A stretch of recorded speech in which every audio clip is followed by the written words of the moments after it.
स्वागत आप सभी का ब्रेकिंग न्यूज चैनल में एक बार फिर से। तो आइए जानते हैं देश दुनिया की तमाम बड़ी खबरों को। पर उससे पहले आपसे निवेदन है कि आप इस वीडियो को लाइक कर दें, शेयर कर दें ताकि हमारा हौसला बढ़ता रहे। सड़क पर चलने वाले मजदूरों को कर्ज नहीं, जेब में पैसा चाहिए, राहुल गांधी।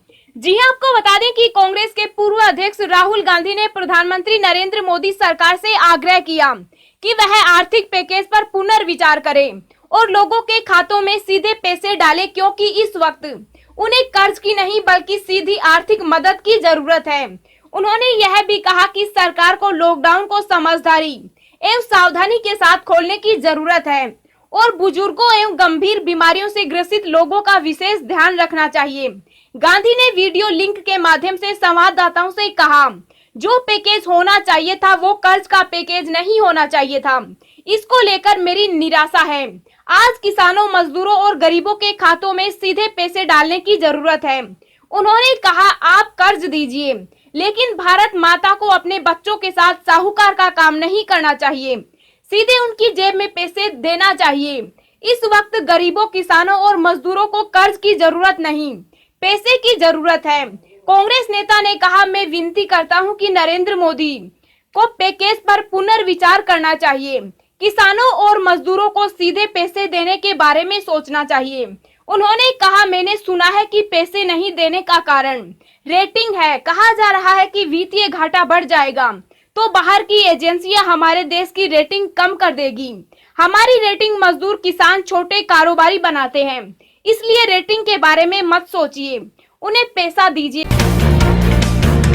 देश में कोरोना संक्रमित मरीजों का आंकड़ा 93,895 के पार, अब तक 2,892 की मौत। जी आपको बता दें कि देश और दुनिया में कोरोना के केस लगातार बढ़ते ही जा रहे हैं। ताजा आंकड़ों के मुताबिक देश में अब तक 93,895 संक्रमण के मामले सामने आ चुके हैं। एक्टिव केस 55,974 हैं, जिसमें से अभी तक 2,892 लोग अपनी जान गंवा चुके। वहीं इसके बीच अच्छी खबर ये भी है कि अब तक 36,563 संक्रमित मरीज ठीक भी हो चुके। कोरोना वायरस संक्रमितों के मामलों में अब विश्व में भारत का स्थान 11वां हो गया है। दुनिया भर में कोरोना वायरस की वजह से कुल 3,17,035 लोगों की जान जा चुकी है, जबकि वायरस से संक्रमित लोगों की संख्या 46,76,000 हो गई है। इनमें एक्टिव केस 26,78,000 हैं और खुशी की बात यह है कि अब तक 17,15,000 लोग ठीक हो चुके हैं। आखिरकार सच हुई भारत की बात, कोविड-19 के लिए मिली मदद का पाकिस्तान ने किया यह गलत इस्तेमाल। जी आपको बता दें कि पाकिस्तान की इमरान खान सरकार ने पाक सैन्य बलों की तनख्वाह में 20% का इजाफा किया है। पाक के इस कदम से भारत के प्रतिनिधि सुरजीत भल्ला की बात सच हो गई है। दरअसल कोरोना वायरस संकट से निपटने के लिए प्रधानमंत्री इमरान खान के 1.4 मिलियन डॉलर की सहायता को मंजूरी देने वाले अंतर्राष्ट्रीय मुद्रा कोष की 16 अप्रैल की बैठक में भारतीय प्रतिनिधि सुरजीत भल्ला ने सभी को चेताया था।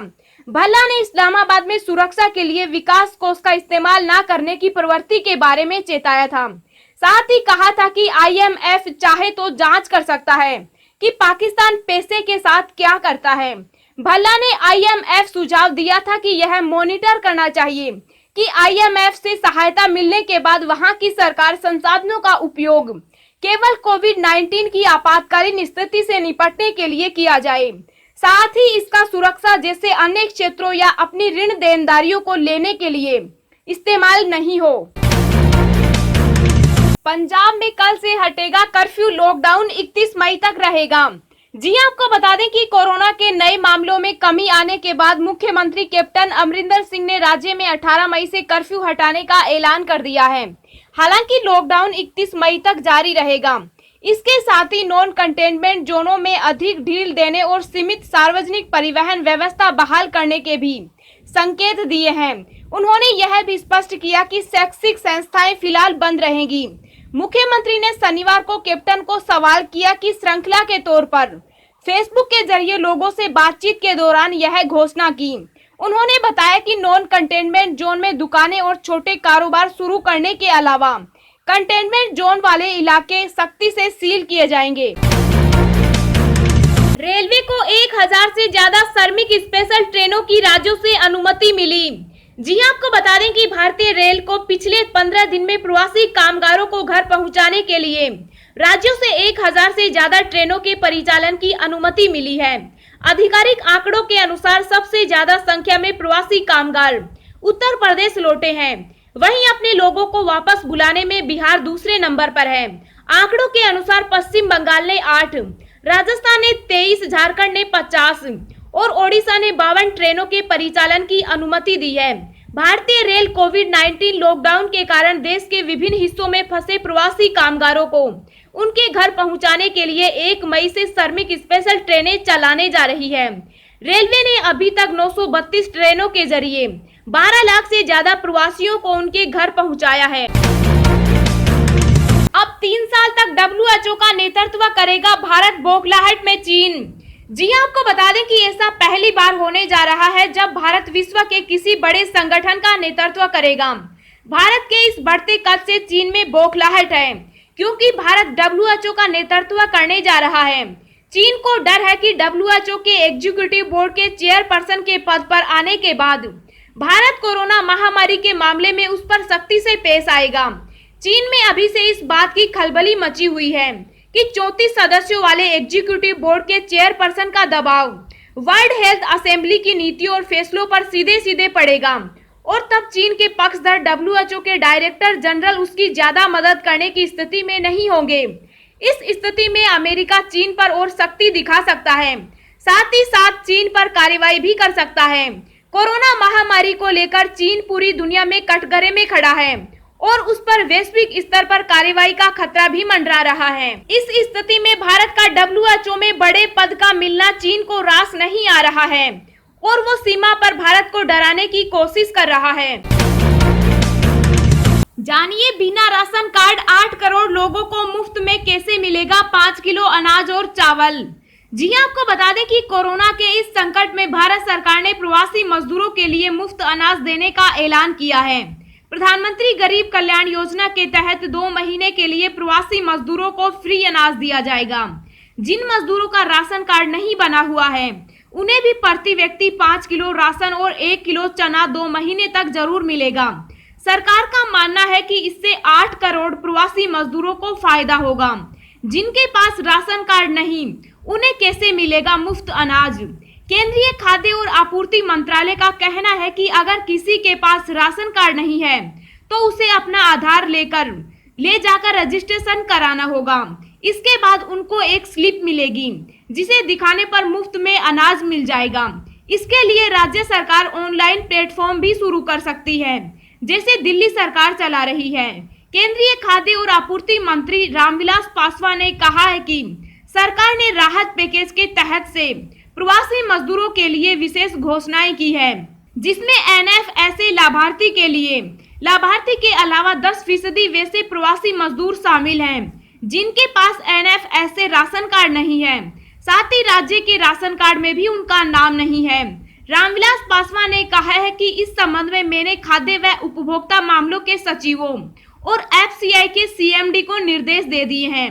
अनाज वितरण का क्रियान्वयन, प्रवासी श्रमिकों की पहचान करना और उनकी सूची का संधारण करना राज्य सरकारों की जिम्मेदारी है। लाभार्थियों की सूची बाद में 15 जुलाई तक देने का निर्देश दिया है। राशन उपलब्ध कराने के लिए टेक्नोलॉजी सिस्टम का इस्तेमाल किया जाएगा।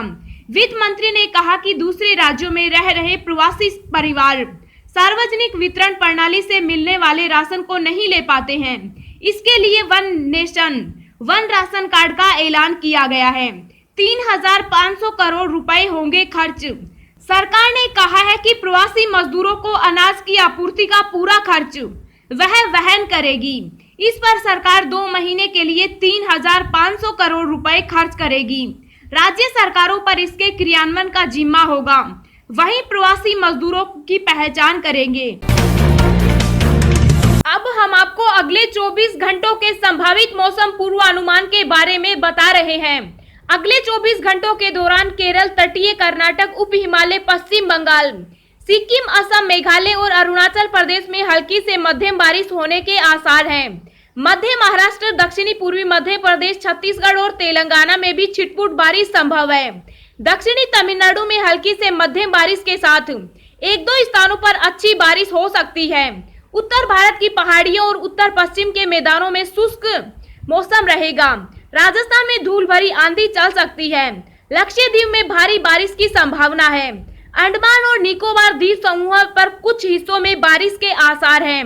अंडमान सागर और बंगाल की खाड़ी के दक्षिणी पश्चिमी हिस्सों में समुद्र में हलचल काफी अधिक होगी। तो दोस्तों, आज की ताजा खबरें यहीं समाप्त होती है। उम्मीद करते हैं कि आपको इन महत्वपूर्ण खबरों से काफी जानकारी मिली होगी। हम आपसे इसके बदले में बस इतना ही चाहते हैं कि आप इस वीडियो को लाइक कर दें, शेयर कर दें, क्योंकि आपका लाइक शेयर करना ही हमारी मेहनत का फल होता है। बाकी इसी प्रकार की रोजाना ताजा खबरें पाने के लिए हमारे चैनल को सब्सक्राइब कर सकते हैं। सब्सक्राइब करने के साथ साथ बेल का आइकन जरूर दबाएं, ताकि हम जो भी वीडियो डालें वह आपके पास सबसे पहले पहुंचता रहे। वीडियो देखने के लिए धन्यवाद।